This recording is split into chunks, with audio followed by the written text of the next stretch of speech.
வணக்கம். ஓம் ஸ்ரீ குருவே துணை. திருநீலியம்மன் துணை. மிதுனம் லக்னம். பாவ பலன்கள். மிதுனம் வீடு முதல் பாவம். ஜாதகர் மனோநிலை, குணாதிசயம், பழகுவது, பழக்க வழக்கம், என்ன மனதுடம் கொண்டவர்கள் என்பதை எடுத்து சொல்லக்கூடிய இடம் லக்னம். தன்னை பற்றி எடுத்து சொல்லக்கூடிய இடம் லக்னம். ஆராய்ச்சி செய்வது லக்னம் மூலம்தான். இவை போட்டு கொடுப்பது, புரணி பேசுவது, ரகசியம் தங்காது. இவர் யாரிடமும் பேசாத குணம் கொண்டவர் என்ற நிலை வந்தால் இவர்களிடம் இருந்து இவர்கள் தப்பிப்பார்கள். பொதுவாக இவர்கள் நிறைய பேரிடம் பேசி பழகும் தன்மை உடையவராக இருந்தால் இவர்கள் விஷயத்தை இவர்களால் மறைக்க முடியாது. அடுத்தவர் விஷயத்தை சொன்னால் இவர்களிடம் ஊரில் தண்டோரா போட்டதுக்கு சமம். என் வாழ்க்கையில் இது அது நடந்தது என்று பேசும் தன்மை இவர்களிடம் சொல்வதற்கு பதில் ஊரில் உள்ள எல்லோருக்கும் சொல்லிவிடலாம். இவர்களிடம் ஒரு விஷயம் கிடைத்தால் காது, மூக்கு, வாய், உருவம் என பல பரிமாணமாக திரித்து பேசி அதில் வரும் சங்கடம், வேதனையால் நிம்மதி இழப்பார்கள். இவர்கள் வாழ்க்கை வெளிப்படை தன்மை வாயில் நிற்காது, எதுவும் தங்காது, வெகுளித்தனம் என்று பெயர் வாங்குவது. அதுபோல புரணி பேசுகிற தன்மை என்ற பெயரும் உண்டு. இவர்களிடம் நம்பகத்தன்மையை மற்றவர்கள் இழந்து விடுவார்கள். இவர்களை நம்பி யாரும் ரகசியம் சொல்ல மாட்டார்கள். அப்படி சொன்னால் இவர்கள் ஊர் முழுவதும் தண்டோரா போட்டு விடுவார்கள். தங்களுடைய குணாதிசயத்தை ஒரு கட்டுப்பாட்டுக்குள் வைத்து கொள்ள வேண்டும். அப்படி இல்லை என்றால் குடும்பத்திற்கு அளவுக்கு அதிகமாக பாவ மூட்டையை சுமக்க நேரிடும். எந்த குடும்பம் அடுத்த குடும்பத்தை பற்றி புரணி பேசுகிறதோ, அடுத்தவர்களின் அந்தரங்க விஷயத்தை சிலாகித்து பேசுகிறாரோ, அந்த குடும்ப கர்மாவை இவர்கள் சேர்த்து கொண்டே இருப்பார்கள் என்று ஓர் அர்த்தம். ஏற்கனவே நாம் செய்த பாவத்துக்குத்தான் மிதுன லக்ன பிறவி. பேசாமல் வாழ இப்பிறவி எடுத்து இருக்கிறோம். இப்போ அடுத்தவரை பற்றி பேசினால் அவர்கள் கர்மாவை நாம் சுமக்கிறோம். இப்படி இவர்கள் அளவுக்கு அதிகமாக பேசினால் தரித்திரம் தாண்டவமாகிவிடும். புரணி பேசுபவர் வீட்டில் ஒற்றுமை இருக்காது. மிதுன லக்னக்காரர்கள் யாரை பற்றியும் எந்த குடும்பத்தை பற்றியும் வாய் பேசக்கூடாது. யாரிடமும் சிலாகித்து கொள்ளக்கூடாது. மற்றவர்களிடம் பேசுவதில் இன்பம் காணக்கூடாது. வாய் திறக்காத பெண்ணாக இருந்தால் பிரச்சனை இல்லை. நிறைய மக்களுடன் பேசும் சுபாவம் உள்ளவராக இருந்தால் தங்களிடம் ரகசியம் நிற்காது. இது இவர்களின் இயல்பான தன்மை. இவர்கள் தன்னை பற்றி வெளியில் பேசக்கூடாது. பிறரை பற்றி பேசவே கூடாது. இவர்கள் மேல் நம்பிக்கை வைத்துதான் ஒரு விஷயத்தை சொல்கிறார்கள். இவர்களுக்கு தன்னை பற்றி ரகசியத்தை பாதுகாக்கும் தன்மை இவர்களிடம் இருக்காது. அப்புறம் எப்படி அடுத்தவர் ரகசியத்தை இவர்களால் காப்பாற்ற முடியும்? மிதுன லக்னக்காரர்கள் அடுத்தவர்கள் அந்தரங்கத்தை பற்றி கிசுகிசுக்காதீர்கள். ஊர்வாயில் விழுவார்கள். மிதுன லக்னம் அதிகமாக பேச வேண்டியதை குறைவாக பேசி வாழ்ந்தால், அதிகம் மௌனத்தை கடைபிடித்தால் இவர்கள் வாழ்க்கையில் வெற்றியடைவார்கள்.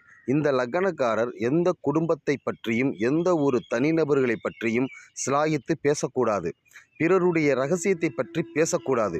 வீட்டிலோ அல்லது வெளி இடத்திலோ யாரிடமும் சிலாகித்து கொள்ளக்கூடாது. பேசி இன்பம் காணக்கூடாது. அதிகமாக பேசாதவர்களாக இருந்தால் தப்பிப்பார்கள். அதிகமாக பேசுபவர்களாக இருந்தால் ரகசியத்தை காப்பாற்ற முடியாது. இவர்களிடம் ஒரு ரகசியம் வந்தால் அதை கண்டிப்பாக வெளியில் சொல்லக்கூடாது. கடகம் வீடு இரண்டாம் பாவம். கடகம் காரகத்துவம் கொடுக்கும்போது பயன்படுத்தி கொள்ள வேண்டும். இரண்டாம் பாவம் என்பது வாக்குஸ்தானம், குடும்பஸ்தானம், தன பாவம். எந்த வகையில் தனலாபம் வருகிறதோ அதை சொல்லக்கூடிய இடம் இரண்டாம் பாவம். வருமானம் வரும்போது சேமிப்பு கட்டாயம் எடுத்து வைக்க வேண்டும்.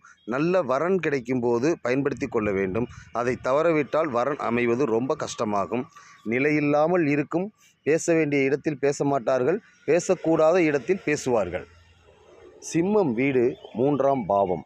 தகவல் தொடர்பு சாதனம், சிறுதூர பிரயாணம், தகவல் பரிமாற்றம், முயற்சி, இளைய சகோதரர்கள், நெருங்கிய நண்பர்கள், தகவல் கொடுக்கும் தன்மை உடனே இருக்கும். மூன்றாம் பாவம் சார்ந்து எந்த விஷயமும் இவர்கள்தான் தேடி போக வேண்டும். அது தேடி வராது. இவர்கள் தகவல் தொடர்பு விஷயத்துக்கு முக்கியத்துவம் கொடுப்பார்கள். தன்னிடம் கேட்கப்பட்ட கேள்விக்கு உடனே பதில் சொல்லவில்லை என்றால் அவர்கள் தலையே வெடித்துவிடும். தகவல் பரிமாறுவதுதான் இவர்களின் முதல் வேலையாக இருக்கும். இளைய சகோதரர், மாமனார், நெருங்கிய நண்பர்கள் எடுத்து வைக்கும் ஒவ்வொரு முயற்சியும் இவர்களுக்கு தேவையான தகவல்கள். செல்போன் இதுபோல் மூன்றாம் பாவம் சார்ந்து எந்த வேலையும் இவர்களை தேடி வந்து அடிமை வேலை செய்யாது. இவர்கள்தான் தேடி போய் கை கட்டி நிற்க வேண்டும். கன்னி வீடு நான்காம் பாவம். தாய்வழி சொந்தம், வீடு மனை வாகனம் சொத்து சுகம் உணவு வாழும் இடம் வாகனம் கற்ற வித்தை கற்றுக்கொள்ளப் போகிற வித்தை வம்பு வழக்கு எதிரிகளை சொல்லக்கூடிய இடம் விரோதிகளை தூண்டக்கூடிய பாவம்.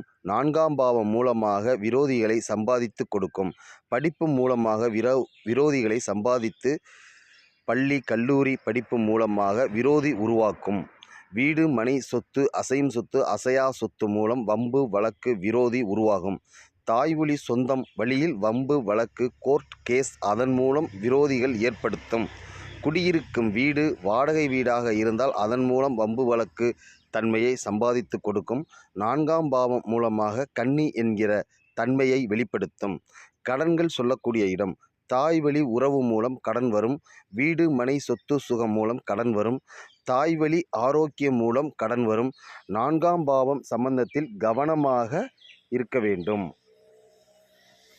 வம்பு வழக்கு எப்படி தேடி வருகிறது, அதே வழியில் வெற்றியும் தேடி வரும். துலாம் வீடு 5ஆம் பாவம். இயற்கையாக காலபுருஷனுக்கு 7ஆம் பாவம். களத்திரன் சொல்லக்கூடிய பாவம். திருமணம் சம்பந்தப்பட்ட விஷயத்தை தூண்டக்கூடிய பாவம் துலாம் பாவம். துலாம் பாவத்தை இயக்குவது மூலம் திருமண யோகம் வரும். மிதுனத்துக்கு 5ஆம் பாவமாக வருகிறது.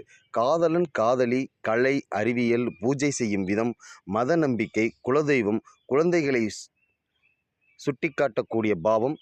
ஜோதிடம் விளையாட்டு சார்ந்த துறை நாம் உழைக்கும் நேரம் தவிர மீதி இருக்கிற நேரத்தை நாம் எவ்வாறு கையாளுகிறோம் அந்த ஓய்வு நேரத்தை சொல்லக்கூடிய பாவம் 5ஆம் பாவம். 5ஆம் பாவம் சம்பந்தப்பட்ட விஷயங்கள் தூண்டப்படும் போது 7ஆம் பாவம் தூண்டப்படும்.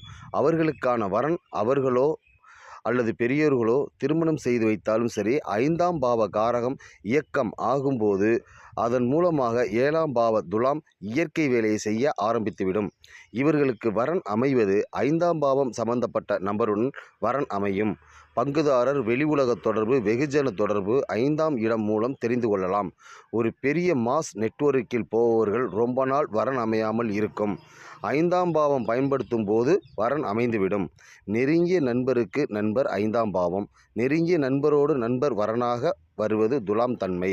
5ஆம் பாவம் காதல், அது காலபுருஷனுக்கு 7ஆம் பாவம். காதல் திருமணம் இதுக்கு கடவுள் சுக்கிரன். மிதுன லக்னத்தில் திருவாதிரை நட்சத்திரம் இருக்கிறது. திருவாதிரை நட்சத்திரம் மூலம் சுக்கிரனின் சாபம் முதலாக ஆரம்பம் ஆகிறது. மேஷம் ரிஷபம் இவற்றிற்கு சுக்கிரனின் சாபம் கிடையாது. சுக்கிரனின் சாபம் இருப்பதால் தான் காதல் வரும். காலபுருஷனுக்கு 7ஆம் பாவம் இவர்களுக்கு 5ஆம் பாவமாக வருவதால் காதல் வரும் வாய்ப்பு அமைந்து விடுகிறது. விருச்சிகம் வீடு 6ஆம் பாவம். உத்தியோகம் போட்டித் தேர்வு பரீட்சை ஆசிரியர் பாவம் வாடிக்கையாளர்களுக்கு செய்யக்கூடிய உதவி மக்களுக்கு செய்யக்கூடிய சேவை வம்பு வழக்கு கோர்ட் கேஸ் கடன் ஆரோக்கியம் சார்ந்த விஷயம் போன ஜென்மத்தில் செய்த தவறுக்கு தண்டனை கொடுக்கும் வீடு விருச்சிகம். செய்த பாவத்துக்கு தப்பு செய்ய தூண்டும். இந்த பாவத்தின் மூலமாக நமது இச்சையை தூண்டும். நம்மை தடுமாற செய்து தவறு செய்ய தூண்டும். இதன் மூலம் கர்ம வலயத்தில் சிக்க வைத்து நம்முடைய பூர்வ ஜென்மத்து கர்ம பலனை தண்டனையை இதன் மூலமாக கொடுத்துவிடும். 6ஆம் பாவம் சம்பந்தப்பட்ட விஷயத்தில் முறைகேடு செய்யக்கூடாது. போலியான சொத்து ஆவணத்தை தயார் செய்து அதன் மூலமாக வங்கியில் கடன் பெறுவது இதுபோன்ற மோசடி நடவடிக்கைகள் போலியான பொருட்களை அடகு வைப்பது சட்டம் தர்மத்திற்கு புறம்பான விஷயங்களில் ஈடுபடுவது இது சம்பந்தமாக போலியாக கடன் வாங்குபவர்களுக்கு உதவுவது இதில் மிகப்பெரிய கர்ம வலயத்துக்குள் சிக்க வைத்துவிடும். கடன் விவகாரத்தை பொறுத்தவரை நேர்மையாக மிக கவனமாக இருக்க வேண்டும். கடன் விவகாரத்தில் அசிங்கம் அவமானம் ஏற்படும். தர்மம் என்ற கோட்டை தாண்ட வேண்டி வந்தால் செய்யாமல் இருக்க வேண்டும். உத்தியோகத்தில் விடுமுறைக்காக போலி சான்றிதழ் கொடுப்பது அசிங்கம் அவமானத்தில் போய் முடியும். 6ஆம் பாவம் சார்ந்த எந்த விஷயத்திலும் தவறு செய்யாமல் நேர்மையாக இருக்க வேண்டும். அம்மாவோட இளைய சகோதரர் 6ஆம் பாவம். தாய் மாமனார் சொன்னார் என்று எந்த தவறும் செய்யக்கூடாது. இன்னொருத்தர் சொத்துக்கு ஆசைப்படக்கூடாது. பரீட்சை சார்ந்த விஷயத்தில் முறைகேடு செய்யக்கூடாது. தனுசு வீடு 7ஆம் பாவம். நாம் ஒரு உயர்ந்த தேடலை தேடி போவது உயர்ந்த ஆத்ம தேடலை தேடி போவது உயர்ந்த அறிவை நோக்கி போவது ஒரு நிலையில் இருந்து அடுத்த நிலைக்கு போவது இதுவும் ஒரு வகையில் பரிணாம வளர்ச்சி என்று சொல்லப்படும். அடுத்த பரிணாம வளர்ச்சியை தேடி போவதுதான் தனுசு பாவம். ஆழ்ந்த ஆத்ம ஞானம், பக்குவம், அடுத்த நிலை செல்ல தகவல்கள் தரக்கூடிய பாவம் தனுசு பாவம். இந்த பாவம் மூலம் தனித்துவமான அதிர்ஷ்டம், கொடுப்பனை, பாக்கியத்தை கொடுக்கும். இதன் மூலம் நாம் அடுத்த பரிமாணத்திற்கு செல்ல முடியும். வாழ்க்கையின் அடுத்த நிலைக்கு செல்ல வழி கிடைக்கும். சுத்தின இடத்தையே சுத்தாமல் அடுத்த நிலைக்கு போகிறது உங்கள் வாழ்க்கையில் ஒரு கதவு திறப்பது மாதிரி தெரியும். தொலைதூர கல்வி, ஆராய்ச்சி, வெளிநாட்டு பயணம், தந்தை, குரு இவை அனைத்தும் தனுசு வீட்டில் அடங்கியுள்ளது. 7ஆம் பாவம் மூலம் தனுசு என்கிற கொடுப்பனை அனுபவிக்க முடியும். திருமணம் என்கிற நிலையை இவர்கள் கடந்தே ஆக வேண்டும். திருமணத்திற்கு பின்தான் 9ஆம் பாவ காரகத்துவம் இயங்கும். கணவன் மனைவி மூலமாக கிடைக்கக்கூடிய உறவுகள் மூலம் அடுத்த நிலைக்கு போவது, அவர்கள் மூலம் கிடைக்கக்கூடிய சூழல் மாற்றம், வேலை மாற்றம், வாழ்வியல் மாற்றம், இதில் ஏதோ ஒன்று அடுத்த நிலைக்கு கொண்டு போகும். இப்படியே இருக்காமல் அடுத்த நிலைக்கு செல்வது வாழ்க்கையில் இன்னும் நிறைய இருக்கிறது என்ற அந்த பக்குவத்தை தனுசு பாவம் தான் கொடுக்கும். இவை அனைத்தும் 7ஆம் பாவம் மூலம் செயல்படும். சில பேர் திருமணத்திற்கு பின் உயர்கல்வி தொடர்வது நடக்கும். தொலைதூர பிரயாணம், வெளிநாடு செல்ல வாய்ப்பு கிடைக்கும். 7ஆம் பாவத்தை தொடும்போது இந்த பலன்களை அடைவார்கள். இந்த வீடு ராகு சாபம் கொண்ட வீடு. கணவன் மனைவி பங்குதாரர் ராகு சாபம் கொண்ட நட்சத்திரம் உடையவர்கள், இருதாரம் பலதாரம் கொண்டவர்கள் இந்த குடும்பத்தில் இருப்பார்கள். மகரம் வீடு 8ஆம் பாவம். இந்த வீடு எப்பொழுதுமே இயங்கிக் கொண்டே இருக்கிற வீடு. இந்த பாவம் சார்ந்து இவர்கள் உடல் உழைப்பை உறிஞ்சு கொண்டே இருக்கும். அதை கடந்து சென்றால் வெற்றி கிடைக்கும். கும்பம் வீடு 9ஆம் பாவம். தொலைதூர பிரயாணம், உயர்கல்வி, வெளிநாட்டு பயணம், தந்தை வழி குடும்பம், நமது குரு, நிரந்தர குரு, தொடர்ந்து ஒரு குருவிடம் ஞானத்தை பெற்றுக்கொண்டு இருப்பது, தனது தனிப்பட்ட விருப்பங்கள், ஆசை, லட்சியம் இதை நிறைவேற்றுவதற்கு 9ஆம் பாவம் துணை புரியும். தனக்கு லாபம் கிடைப்பதற்கும் ஆதாயம் கிடைப்பதற்கும் 9ஆம் பாவம் துணை புரியும். அந்த பாவம் தருகிற சலுகைகளை பயன்படுத்த வேண்டும். தந்தை, உயர்கல்வி, தொலைதூர பிரயாணம், வெளிநாட்டு பயணம், ஆராய்ச்சி, குரு இதன் மூலம் கிடைக்கக்கூடிய சலுகைகளை பயன்படுத்த வேண்டும். இதன் மூலம் 11ஆம் பாவம் காரகத்துவம் செயல்படும். தந்தை வழி உறவினர், குரு 9ஆம் பாவம் பயன்படுத்த வேண்டும். 9ஆம் பாவ காரகம் செவ்வாய் கர்மா வாங்கி இருக்கும். கார்த்திகை, பூரம், மூலம், ரேவதி நட்சத்திர தொடர்பு இருக்கும். தந்தை வழி திருமணம் ஆகாமல் இருப்பார்கள். தாமத திருமணம், உத்தியோக பிரச்சனை, சொத்து தகராறு, சகோதர காரகத்துவம் கெட்டுப்போனவர்கள், சிறுவயதில் வாழ்க்கை இழந்தவர்கள் செவ்வாய் காரகம் மூலம் பாதிப்படைவது. இந்த கர்ம தொடர்பு, மரபணு தொடர்பு தந்தை வழி குடும்ப வழியில் இருக்கும். மீனம் வீடு 10ஆம் பாவம். 12ஆம் பாவத்தின் இயல்புத்தன்மை விரயம், செலவுகள் சொல்லும் பாவம். ஒரு விஷயத்தை வீண் செலவு செய்வது 12ஆம் பாவம். மருத்துவ செலவு, இரவு நேர பணி, வெளிநாட்டு வாழ்க்கை, அயன சயன போகம், அந்தரங்கம் இத்தனை விஷயங்களை உள்ளடக்கிய இந்த பாவம் 10ஆம் பாவமாக வருகிறது. மீனம் இயக்கம் மூலம் வெளிநாட்டு வாய்ப்பு, வெளிமாநில வாழ்க்கை, கடல் கடந்து தொழில், உத்தியோகம் வாய்ப்புகள் கிடைக்கும். மருத்துவம் சார்ந்த ஞானம் தகவல்கள், மருத்துவமனை சார்ந்த ஞான தகவல்கள், எந்த மருத்துவமனையில் என்ன நடக்கிறது கிடைக்கிறது, நோய் குணப்படுத்தும் முறை, மருத்துவர்களை பற்றி முழு விபரம் தெரிந்து கொண்டால் நல்ல திறமை, நல்ல மருத்துவம் பற்றிய அறிவு, ரகசிய ஆய்வு இவை சார்ந்த விஷயங்கள் அனைத்தும் கிடைக்கும். எந்த இடத்தில் மெடிக்கல் காப்பீடு கிடைக்கும், மருந்து சம்பந்தப்பட்ட விஷயம், எங்கு மருந்து மாத்திரை தரமாக விலை குறைவாக கிடைக்கும் என்பதை தெரிந்து கொண்டால் நன்மை. இதுபோல மருந்து, மருத்துவம், மருத்துவமனை, மருத்துவர்கள் இந்த 4 பரிமாணத்தை பற்றிய அறிவு அபரிமிதமாக கொடுக்கக்கூடிய மீனம் என்கிற வீடு நல்லபடியாக பயன்பட்டால் அதன் மூலமாக எத்தனை ஆயிரம் லட்சம் பணத்தை காப்பாற்ற முடியும். சற்று சிந்திக்க வேண்டும். மருத்துவம் பற்றிய போதிய ஞானம் இல்லாமல் லட்சக்கணக்கான செலவுகள் தேவையில்லாத செலவுகளாகும். தனக்கோ, தாய் தந்தைக்கோ, சகோதரர், நண்பர்கள், உறவினர்களுக்கோ அவசரம் என்கிற ஒரு காரணத்தை வைத்து எத்தனை நாள் மருத்துவத்துக்காகவும் ஆப்ரேஷனுக்காகவும் லட்சக்கணக்கில் செலவு செய்து இருப்பீர்கள். பணத்தை விரயமாக்கி இருப்பீர்கள். இதனால் இந்த விஷயத்தில் அதிக கவனமாக நிறைய விஷயங்கள் தெரிந்து புரிந்து வாழ வேண்டும். இந்த கசப்பான விஷயத்தில் கடந்துதான் வந்திருப்பீர்கள். நமக்கு முன்கூட்டியே மருத்துவமனை, மருத்துவர்கள் பற்றிய விழிப்புணர்வு, அறிவு, ஞானம் இந்த விஷயம் எல்லாம் நமக்கு முன்கூட்டியே தெரிந்து வைத்து கொண்டால், முழுமையாக சேகரித்து வைத்து கொண்டால், ஆபத்து காலத்தில் திடீரென்று ஒரு பிரச்சனையில் குறைந்த செலவில் தப்பித்து கொள்ளலாம். வயதானவர், சிறியவர் அனைவருக்கும் திடீர் மருத்துவ செலவுகளில் தப்பித்துக் கொள்வார்கள். இது சாதாரண விஷயம் இல்லை. இந்த மருத்துவர், மருந்து இது சார்ந்த விஷயம் எவ்வளவு தெரிந்து வைத்திருக்கிறீர்களோ இதனால் எவ்வளவு பணம் மிச்சம் செய்து கொள்ளலாம். இந்த விரயத்தை சேமிக்க முடியும். சாதாரணமாக இயங்கும் மருந்துகளில் நிறைய வித்தியாசம் இருக்கும். இந்த விஷயத்தில் விழிப்புணர்வுடன் இருக்க வேண்டும். எந்த வியாதிக்கு ஹோமியோ, அக்கு, அலோபதி, சித்தா, ஆயுர்வேதி இதுபோல் எண்ணற்ற மருத்துவம் யாருக்கு எது தேவைப்படுகிறது அதை பற்றி முழுமையாக தெரிந்து வைத்து கொள்ள வேண்டும். மருத்துவம் சார்ந்த அனுபவ அறிவு, மருத்துவ உலகம் என்ன மருத்துவம் என்ன வியாதிக்கு பயன்படுத்தலாம் என்பதை தெரிந்து கொள்ள வேண்டும்.